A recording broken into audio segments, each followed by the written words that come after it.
Look closely at the hitmen in the John Wick universe. They wear meticulously tailored suits, they observe pristine etiquette, and when they strike, they operate with clinical precision and almost zero collateral damage. It raises an obvious question. How do you force thousands of independent, heavily armed killers to behave with such refined manners? This diagram illustrates the answer. It represents the High Table, a council made up of 12 distinct seats, each held by a leader representing the world's most powerful crime syndicates. This group functions as a sovereign state, governing its citizens through a rigid, quasi-feudal bureaucracy.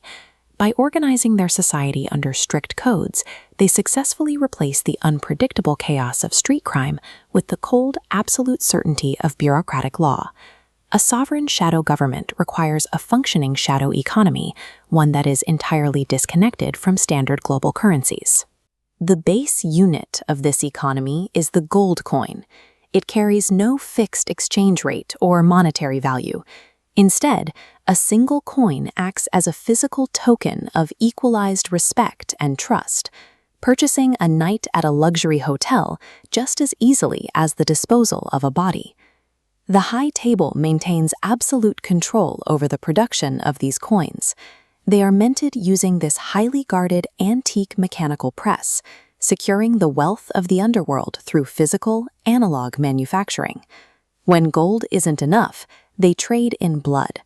The blood oath marker is the secondary currency, an inescapable physical debt instrument that binds an assassin's soul to complete a specific favor upon demand. Within this system, gold buys your participation and levels the playing field, but debt literally buys your life. The High Table projects its power locally through the Continental Hotel Network. These towering regional strongholds, like this one in New York, serve as neutral territories for the criminal elite. A single absolute law governs every square inch of these spaces. No business, meaning assassinations or fighting of any kind, is ever permitted on hotel grounds. Hotel managers, such as Winston Scott, act as autonomous regional governors. They enforce the peace and manage their territories in exchange for pledging fealty to the table. To process global operations securely, the Continental relies on archaic infrastructure. The administration deliberately uses decades-old technology, like this Commodore 64. By utilizing these unhackable analog systems, the network eliminates the risk of digital interference when broadcasting contracts or updating an assassin status. The Continental functions as a heavily fortified embassy for a shadow nation, providing the physical sanctuary required to maintain global order. Look at this animated network map to see what happens when a rule is broken. The offender is immediately declared excommunicado. This status instantly strips them of all institutional rights and activates a multi-million-dollar global bounty, turning every surrounding asset against them. To ensure these sentences are carried out, the table deploys adjudicators and harbingers. These bureaucratic enforcers act as judges, granted absolute authority to punish rule breakers and oversee ancient rites of passage. Yet even the all-powerful 12-person council answers to a singular authority. They report directly to the elder, the man who sits above the table in the desert.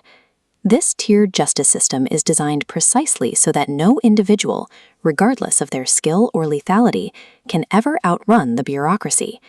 These pristine, chivalric codes function as instruments of control. They allow the global elite to command the world's most dangerous people through the threat of institutional exclusion and indentured servitude. John Wick weaponized these same codes to cripple the hierarchy. He assassinated the elder, the man above the table, and used the ancient rite of the duel to eliminate the Marquis de Gramont. By turning the table's rigid adherence to tradition against itself, he effectively shattered the covenant of their absolute authority. His actions exposed the fragility of the High Table's invincibility, leaving behind a massive global power vacuum. Now, the underworld is entering a period of instability. A fresh generation of ambitious assassins is stepping up, actively clashing with the old guard for control of a crumbling empire. A shadow government built entirely on the threat of absolute violence will inevitably fall to the very weapons it forged to maintain its power.